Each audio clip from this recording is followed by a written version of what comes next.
नमो नमः। आज की कक्षा में समझेंगे मगध के विभिन्न वंश एवं शासक। तो सर्वप्रथम आते हैं इसमें हर्यक वंश। हर्यक वंश में 3 शासक हुए, बिंबिसार, अजातशत्रु और उदयन। हर्यक वंश को पितृहंता वंश भी कहते हैं। ठीक है, क्यों कहते हैं तो जानिए। क्योंकि इस वंश में जितने भी शासक हुए वो अपने पिता की हत्या करके सत्ता प्राप्त किया था, इसलिए इस वंश को पितृहंता वंश कहते हैं। तो मगध पर राज करने वाला प्रथम शासक था हर्यक वंश, है ना, जिसे जो है पितृहंता वंश भी कहा जाता है, क्योंकि इसके शासकों ने अपने पिता की हत्या कर सत्ता प्राप्त की। जो भी शासक हुए अपने पिता की हत्या करके सत्ता प्राप्त की, इसलिए इस वंश को पितृहंता वंश कहा जाता है। बिंबिसार की हत्या उसके पुत्र अजातशत्रु ने की, अजातशत्रु की हत्या उसके पुत्र उदयन ने की। तो ये परंपरा चलते आ रहा था, इसलिए इस वंश का नाम पड़ गया पितृहंता वंश। किस वंश का? तो हर्यक वंश का।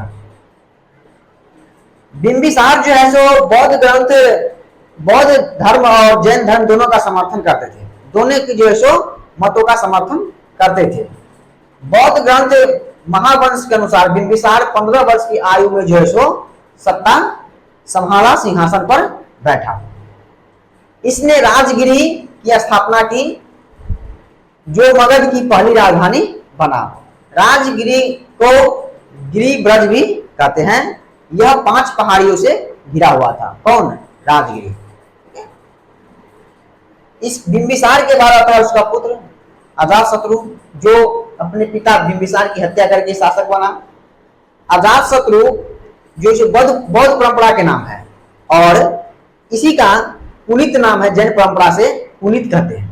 ठीक, इसने वैशाली तथा काशी को अपने राज्य में मिला लिया। किसने? तो अजातशत्रु ने। वैशाली अर्थात बज्जी संघ। यह भी अपने पिता की तरह जैन और बौद्ध दोनों मतों का समर्थन करता था। बुद्ध का महापरिनिर्वाण अजातशत्रु के काल में 423 ईसा पूर्व में हुआ। इसने राजगिरी में बौद्ध स्तूप का निर्माण करवाया। अजातशत्रु ने राजगिरी में बौद्ध स्तूप का निर्माण करवाया। इसके ही समय प्रथम बौद्ध महासंगीति राजगिरी में हुई। तो सर्वप्रथम बौद्ध महासंगीति राजगिरी में हुई। किसके शासनकाल में? अजातशत्रु के शासनकाल में। इसके बाद आता है उदयन। इन्होंने भी अपने पिता की हत्या करके सत्ता प्राप्त किया था। उदयन जो है सो पाटलिपुत्र नामक नगर की स्थापना की तथा मगध साम्राज्य की राजधानी राजगिरी से पाटलिपुत्र स्थानांतरित की। पाटलिपुत्र के उत्तर में गंगा नदी प्रवाहित होती है और पश्चिम में सोन नदी प्रवाहित होती है। इससे घिरा हुआ है। पश्चिम पूरा उत्तर में गंगा नदी और पश्चिम में सोन नदी से घिरा हुआ है। इसके बाद आता है शिशुनाग वंश। शिशुनाग वंश का संस्थापक वह पहले एक अमात्य था, किसी राजा का अमात्य था, प्रधानमंत्री था। तो शिशुनाग इस वंश जो है, इसे जिसे जनता ने राजा बनाया था। जनता ने, वहां की जो प्रजा थी, जनता थी, अपने मन से उसको राजा बनाया था। किसको? शिशुनाग को। शिशुनाग ने अपनी राजधानी पाटलिपुत्र से वैशाली स्थानांतरित की। अपने साम्राज्य के विस्तार के तहत शिशुनाग ने अवनति मालवा को हराकर कहा मगध में क्या किया? मिला लिया। शिशुनाग के बाद आते हैं कालाशोक। कालाशोक जो है भी शिशुनाग वंश के ही शासक हुए। शिशुनाग वंश में 2 शासक हुए, शिशुनाग और कालाशोक। कालाशोक के समय ही वैशाली में द्वितीय बौद्ध संगीति हुई। इसके समय ही राजधानी को पुनः वैशाली से बदलकर पाटलिपुत्र कर लिया गया। किसके समय? तो कालाशोक के समय। तो ये था हर्यक वंश और शिशुनाग वंश। शिशुनाग वंश के बाद अब आता है नंद वंश। नंद वंश में 2 शासक हुए, महापद्मानंद और घनानंद। महापद्मानंद यह मगध साम्राज्य के शासकों में सबसे शक्तिशाली था। यह भारत का प्रथम ऐतिहासिक शासक था जिसने एक राट की उपाधि धारण कर रखी थी। पुराणों में उसे सर्व छत्रांतरक और अक्रोप परशुराम उग्रसेन आदि कहा जाता है। इसको पुराणों में परशुराम का दूसरा अवतार कहा जाता है।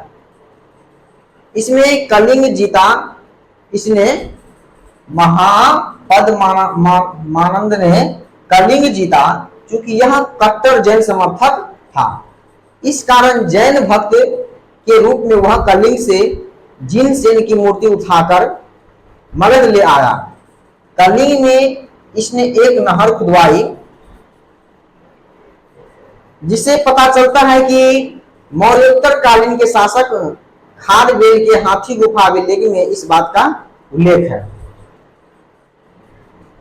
इसके बाद आते हैं धनानंद।